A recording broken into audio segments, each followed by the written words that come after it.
Hey everyone, welcome to another deep dive. Glad to be back. We're diving into a topic that's pretty much unavoidable these days, the mental health landscape of Gen Z. Yeah, a subject that's definitely generating a lot of buzz. We'll be using Jonathan Haidt's book, The Anxious Generation, to help guide our conversation.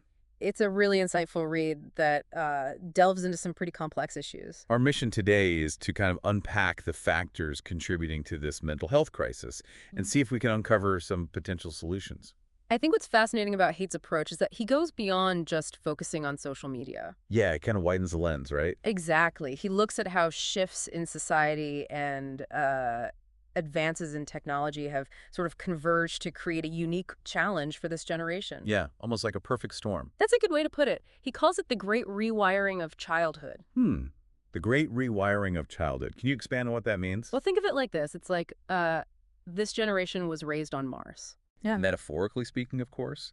Like, they've grown up in a world vastly different from previous generations. A whole new world. And Haidt's argument is that the shift from play-centric childhoods to these phone-dominated ones, starting in the early 2010s, has really altered their developmental path. So instead of interacting with the world around them, they're tethered to screens. Right. Okay, we can all see that happening, but how does that connect to the mental health concerns we're seeing in Gen Z? That's where Haidt introduces the concept of experience blockers. Experience blocker. Basically, these are things that prevent kids from having important real-world experiences. And smartphones are a major culprit. They are everywhere. He also points to overprotective parenting as another experience blocker by limiting opportunities for exploration and risk-taking. I remember that anecdote from the book about the mom, Debra, who let her daughter play unsupervised at the park and got a ton of flack for it. Oh yeah, that's a perfect example of how societal anxieties and parental fears are shrinking the space for kids to be independent, pushing them further into that phone-centric world. Creating a vicious cycle. And the data really backs this up. Yeah. Haidt presents some pretty alarming statistics. For instance, he cites a 167% increase in the suicide rate for young adolescent girls from 2010 to 2021. Wow, that's staggering. Rates of depression, anxiety, self-harm all surged in the early 2010s.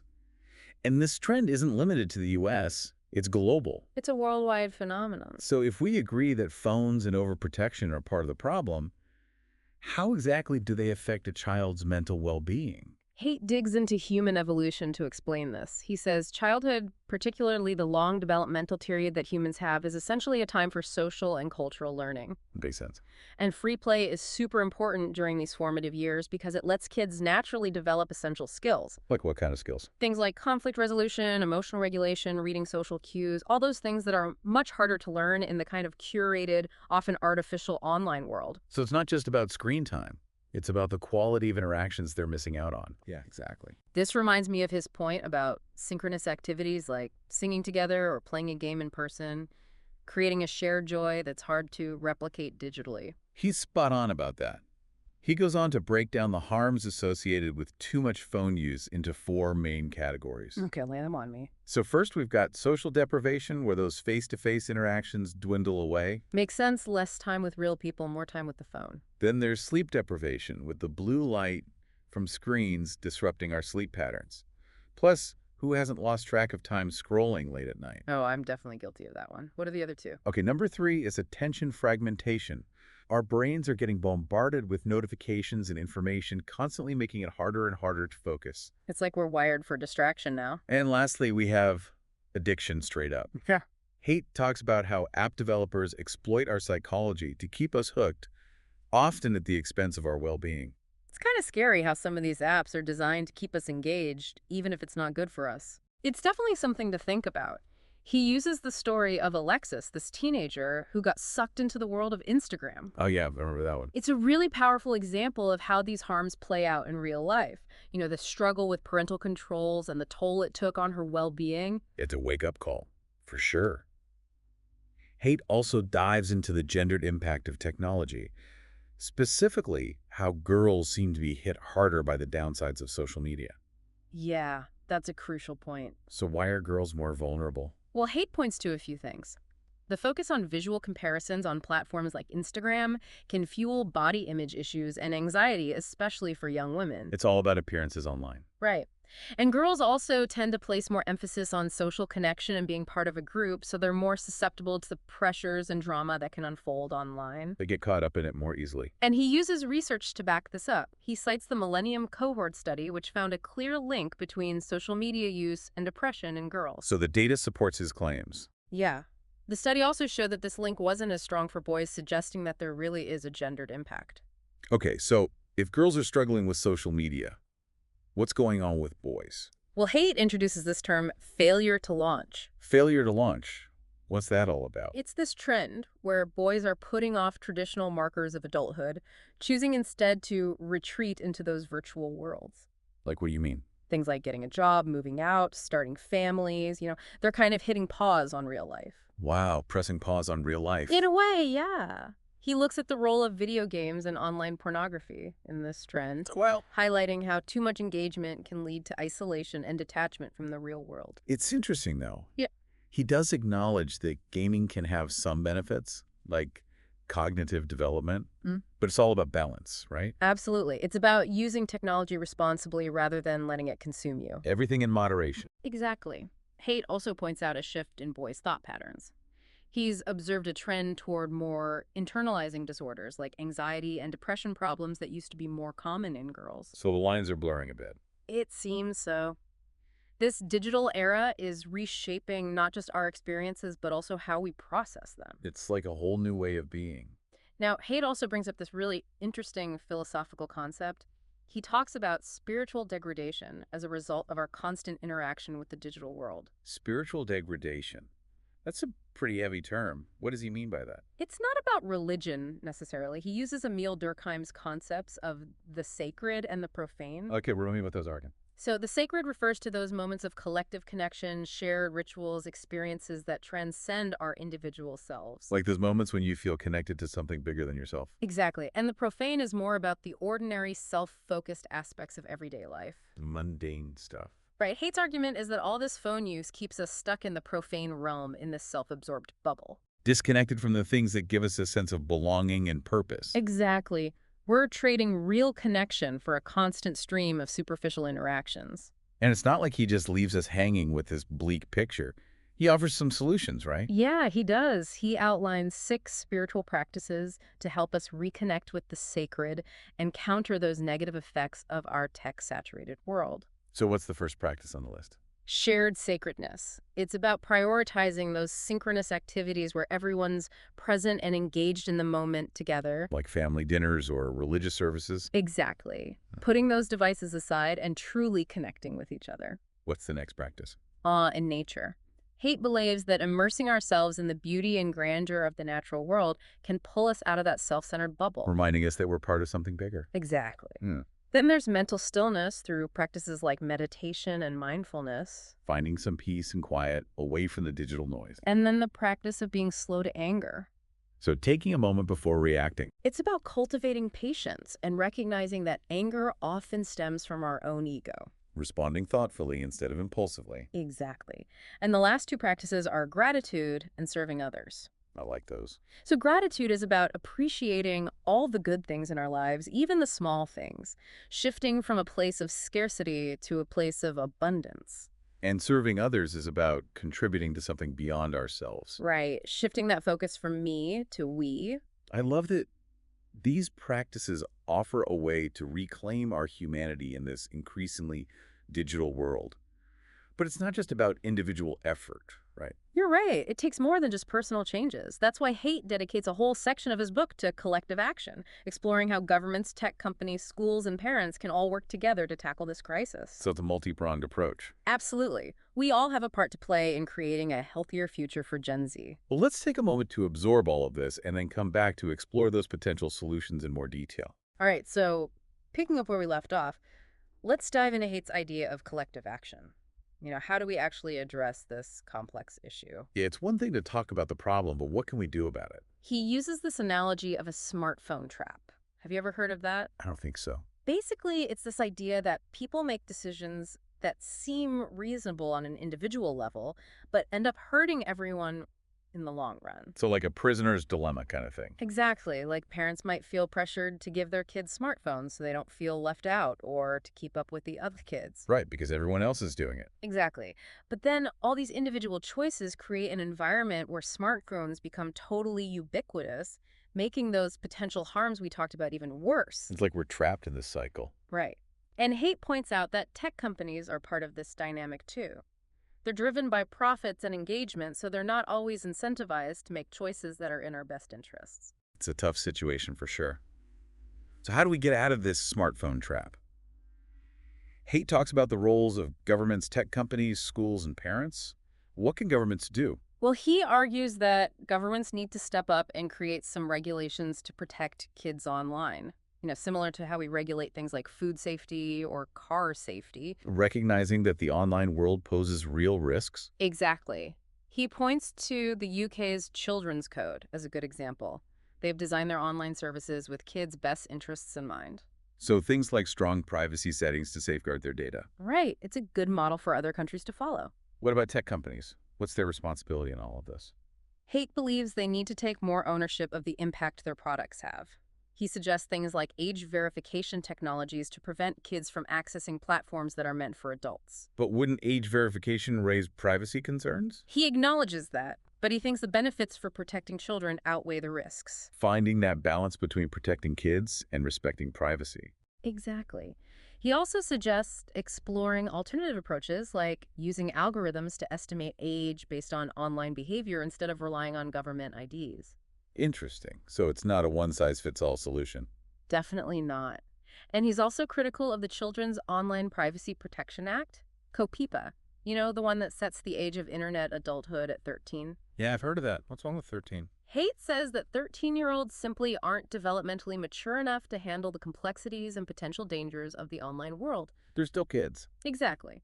He recommends raising that age to 16 to give them more time to develop the critical thinking skills they need to navigate the digital landscape responsibly. Okay, so we've talked about governments and tech companies. Yeah. What about schools? How can they help?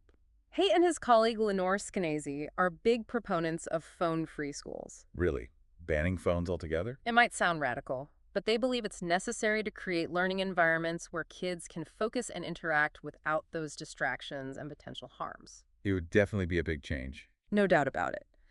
But Haight points to some schools that have already done this successfully. Like Mountain Middle School in Colorado, they instituted a phone ban back in 2012. And how did that go? The results were really positive.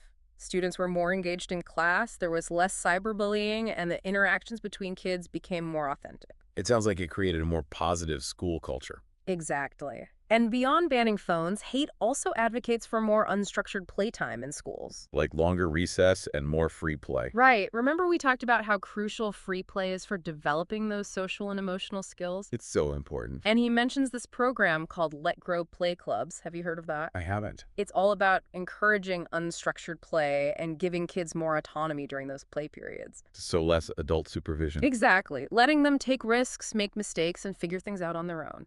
That makes a lot of sense. Haight tells this great story about a teacher who implemented the Let Grow project in her classroom and saw a significant drop in anxiety levels among her students. It's amazing how small changes can make such a difference. All right, so we've covered governments, tech companies, and schools. That leaves us with parents. What advice does Haight have for those of us raising kids in this digital age? This is where the rubber meets the road, right? He stresses the importance of delaying smartphone ownership for as long as possible. Hold off on giving them that device. And once they do have a phone, setting clear limits on screen time and creating device-free zones in the home, like the bedrooms. It's about creating healthy boundaries. Exactly. Yeah. He also encourages parents to give their kids more freedom in the real world, allowing them to take age-appropriate risks and develop a sense of independence. That can be hard for parents letting go a little. I know. But it's about building resilience. He also says open communication is key. Talking to our kids about the potential downsides of social media. Right. And emphasizing the importance of real-world connections. But he acknowledges that parents are facing a collective action problem here. They feel like they have to give in to the smartphone trap because everyone else is doing it. Exactly. But he really believes in the power of collective action. So if parents in a community band together and agree to delay smartphone adoption or set similar limits, it becomes easier for everyone. Right. They can support each other and create a culture that's healthier for their kids. He encourages parents to start these conversations with each other, at school events or in their neighborhoods. Building a movement from the ground up. Exactly. And these local efforts can have a ripple effect, influencing policy decisions and the practices of tech companies. Creating positive change beyond individual families. That's the hope. Now, we've talked a lot about the social and technological factors influencing Gen Z's mental health, but there's another piece of the puzzle we need to address: What's that? the economic realities they're facing. Haight does a great job of connecting the dots between the current economic climate and this mental health crisis. So it's not just about phones and social media. There's a bigger picture. Exactly. We'll explore those economic factors in the final part of our deep dive. Welcome back to our deep dive, folks. We've been exploring the impact of technology and social shifts on Gen Z's mental health. And we've talked about some potential solutions. Now we need to address this big elephant in the room, the economic landscape that Gen Z is facing. Yeah, Haight definitely doesn't shy away from that. He makes some really compelling connections between the economic trends of our time and the mental health challenges young people are experiencing. Can you give us some concrete examples? Sure. He talks about the growing income gap and the shrinking middle class, which means there are fewer opportunities for secure, well-paying jobs. Making it harder for young adults to achieve financial independence. Exactly. Those traditional milestones of adulthood, buying a house, starting a family, they're feeling increasingly out of reach for many. Leading to a sense of disillusionment and anxiety. Right. And on top of that, there's the skyrocketing cost of higher education, saddling many young people with massive debt. It's a double whammy, the competitive job market and crippling student loans. It's no wonder so many of them feel overwhelmed and uncertain about the future. It's like running on a treadmill and getting nowhere. Haight argues that this financial insecurity can lead to a sense of hopelessness. Like no matter how hard they work, they won't be able to get ahead. And that can contribute to mental health issues like depression and anxiety. So they turn to the virtual world for a sense of escape and control. Exactly. When real life feels too challenging or unpredictable, the online world can offer a refuge, a place where they can connect with others and feel like they have some agency. It's not just about escaping reality, though. It's also about finding community and purpose. Definitely. And for some, the virtual world even provides economic opportunities, through gaming, content creation, online businesses. So it's not all doom and gloom. There's a flip side to this digital coin. Right. But Haight also cautions against becoming too reliant on the virtual world for fulfillment. It's about finding a balance. Exactly. He stresses the importance of a holistic approach, recognizing that true well-being requires engaging with both the real and the virtual. So how do we reconcile these two worlds? How do we create a future where Gen Z can thrive both economically and mentally? Haight suggests a multi-pronged approach. First, we need to tackle the systemic economic inequalities that are creating this sense of precarity. Through policies that promote economic fairness, create more job opportunities, and make education more affordable. Exactly. And we also need to equip young people with the skills they need to navigate both the digital and the real world effectively. Not just STEM education, but also things like critical thinking, emotional intelligence, and adaptability. Absolutely. And finally, we need to foster supportive communities and networks both online and offline, where young people can feel connected, supported, and empowered. Creating environments where they feel a sense of belonging and hope for the future. Exactly. It's a tall order. But I think Haight offers a compelling vision for a future where Gen Z not only survives, but truly thrives. I agree. He reminds us that this isn't just about fixing individual problems. It's about creating a society that prioritizes the well-being of its young people, recognizing that their success is essential for all of us. Well said. It's been a great conversation. Absolutely. We've covered a lot of ground today, from the changing nature of childhood to the rise of the phone-centric lifestyle, the gendered impact of social media, the allure and the dangers of the virtual world, and the economic anxieties that are weighing down Gen Z. We've explored a range of potential solutions, from individual practices to collective action, highlighting the need for governments, tech companies, educators, and parents to work together to create a more supportive environment for young people. And just to recap, here's a 10-point summary of the key takeaways from our deep dive. Number 1, Gen Z's mental health has declined sharply since the early 2010s, with rising rates of anxiety, depression, self-harm, and suicide. Number 2, This decline coincides with the spread of smartphones and the shift from plea-based childhoods to phone-based childhoods, leading to what Haidt calls a great rewiring of childhood experiences. Number 3, excessive phone use, as Haidt points out, leads to 4 major harms: social isolation, sleep deprivation, attention fragmentation, and addiction. Number 4. While both boys and girls are affected, girls seem to be particularly vulnerable to the negative effects of social media, with higher rates of anxiety and depression linked to its use. Number 5, boys are struggling with what Haidt terms failure to launch, delaying traditional markers of adulthood and immersing themselves in virtual worlds, leading to greater isolation and a disconnect from real-life engagement. Number 6. This phone-centric existence, Haidt argues, contributes to spiritual degradation, cutting us off from experiences and relationships that foster belonging, purpose, and meaning. Number 7, economic anxieties, including income inequality, rising education costs, and a pervasive sense of instability, are adding to Gen Z's mental health struggles, driving them further into the virtual world as a form of escape and connection. Number 8.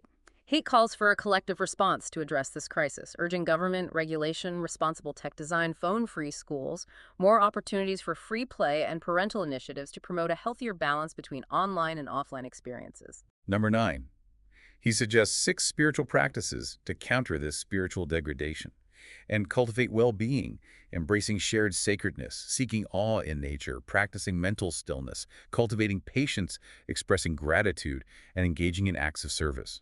And number 10, ultimately, creating a brighter future for Gen Z requires addressing the underlying economic and social factors that are contributing to their difficulties and empowering them to thrive in both the real and virtual worlds. That wraps up our deep dive today, folks. We hope you found this exploration insightful and maybe even inspiring. Remember, we're all in this together. By working together, we can create a world where technology enhances our lives instead of diminishing them. A world where Gen Z and future generations can truly flourish. Thanks for joining us on this journey. We encourage you to keep thinking about these ideas, to start conversations about building a better future for young people, and most importantly, to share your own thoughts. Until next time, keep diving.